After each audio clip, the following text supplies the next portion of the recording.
Alors, débat Cour des comptes IGE tam posé waat na récemment bi ñuy wax waxi rapport bi ñu ne dafa épinglé Aminata Touré au niveau du conseil économique social et environnemental Ousmane Sonko yëkkati waat débat boobu wax ne sax Mimi Touré dañ ko war a génnee ci seen biir parce que c'est pas une alliée loyale. kooku seen business la ñoom seen affaire la ñoom. Oui waaw mais ci Cour des comptes IGE foofu yow en tant que jaar administration Sénégal génne ENA mën nga ñu ci leeral Cour des comptes IGE plutôt war na mën a dem defi rapport au niveau du conseil économique social et je environnemental. ne le pense même pas comme ni ma ko waxee ci Barthélémy mairie yi non pas ci Barthélémy ci mairie Khalifa Sall. waru fa mun a dem.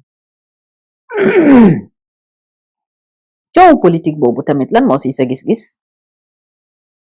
mais c'est la justice parce que ñooñu ay organe de contrôle lañu dañuy proposer ay yëf buñ ko proposer balaa ñuy wax mais lii am na lële am na il faut ki ñu inspecté ñu yónnee ko mu def ay observation moom ñu def na un rapport final kooku moo am sens mais tant que le rapport n'est pas définitif il y a pas d'inspection yéen ñëw ngeen xool ngeen wax ngeen seen wax ñu leen war ki ñu inspecté war na mën a tontu parce que amaana ils n'ont pas compris toutes les choses.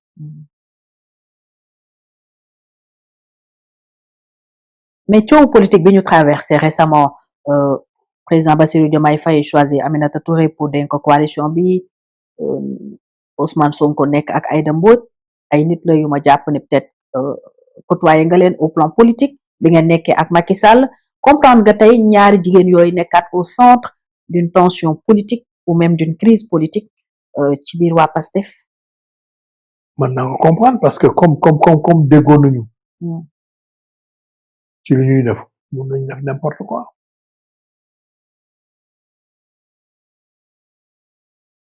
comprendre naa ko mun nañ def parce que ñu ngi def n'importe quoi donc mun nañ ko def.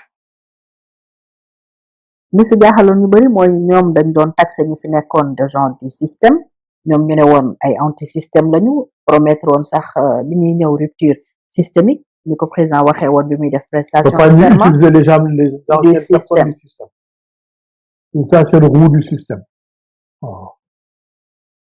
Il faut pas trop vite parler et il faut pas parler trop vite boo nekkee opposition c'est pas parce que da nga mere ñi nekk au pouvoir que da ngay wax n'importe quoi. est-ce que rupture systémique mën na nekk mën na am. ñii mënuñu ko def déjà. mais mën na nekk. mën na nekk. qu'est-ce qu'il faut rupture complètement mais parce que quand même am na lu ñu tabax am na di fi nekk kooku parti socialiste moo ko fi tabaxoon am na di fi nekk doo tëb rek ne dara xewul. voilà je veux dire rien n'existe. damay toj yëpp lu fi nekk non. nekk nihiliste quoi. tu peux refaire tu peux améliorer tu peux transformer comme que ni ñuy transformer que tu peux améliorer mais sur des fondements fii dañ ko transformer sur les fondements de ce qui était là. mais ñëw raser lépp defaraat. ça se fait pas ça c'est de la révolution. ay pourtant ñoom révolution lañ jàppee li am en 2024. révolutionné wuñu fi dara ils continuent les mêmes choses newoon nañu kenn du fi def benn xew benn xawaare ba ñu parrainé ko wala yooyu ñu ngi koy def ba ci Diomaye ci boppam alors. kon rupture amul. mais pas rupture ñu ngi neexle ça par contre ñu ngi neexle. bien sûr. pouvoir dafa ànd ak ay privilèges. mais waa kon nag lu ñuy wax nañu neexle te jàmmal nit ñi. noo nattee réew mi au plan économique.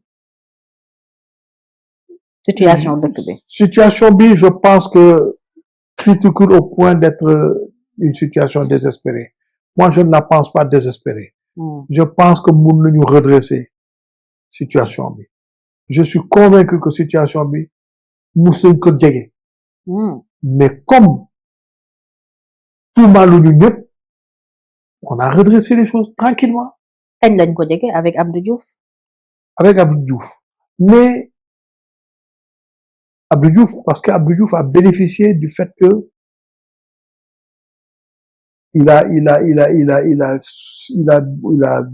serré quelques boulons, il a fermé quelques robinets, ajustement structurel. mais qui gën a profité de loolu mooy Ablaye Wade parce que moom fekk na grâce à ce passage-là, à ce nettoyage-là, les choses se sont éclaircies. Bon, profiter def ci ay travaux yu mu def nii, etc. Je pense que man situation bi elle n'est pas désespérée mais ci kaw ñu indi jàmm ñu doxale jàmm parce que jàpp ni di ko tëj pour rien du tout après ñu ne génnal demal duñ la indemniser oui mais c'est pas prévu par la loi mais pour nous pomper là ce Gadiaga là bi ñuy wax nii vous croyez que c'est normal ce qu'on lui a fait et li mu wax en fait il dafa jottali lu kenn doon wax. Alors pour redresser Ousmane Sonko tëgg na un plan de redressement économique et social. kenn gëmu ko loolu jàppoon ne mën na jubbanti comme. kenn mënul jubbanti dara. ah ouais. dana defee di jël ay kii ay. impôt ay l'autre jour dama yónni kenn xaw ma fan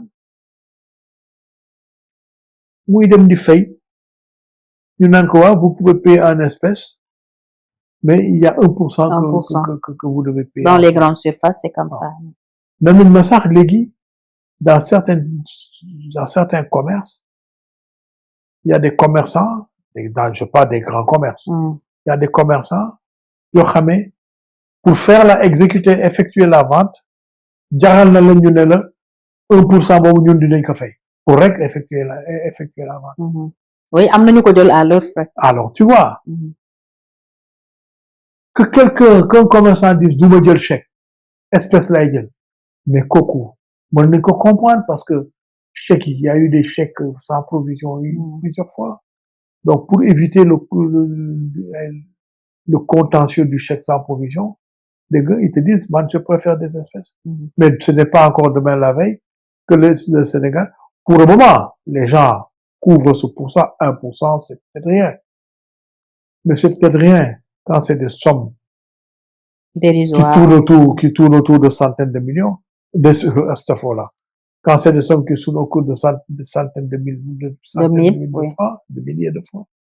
Mais quand ça porte sur des millions, ben c'est pas dit que quelqu'un va accepter de prendre 1%. dafa mel ni rabais boobu la defal. te defu ko. kon nan lañu war a mën a redresser économie parce que FMI ñëwagul waxagul lu leer yaakaaruñu financement am tam teel a yegsi. et puis loolu sax. leneen la. mënuloo yaakaar FMI man personnellement yaakaaruma ne par force il faut FMI ñëw. parce que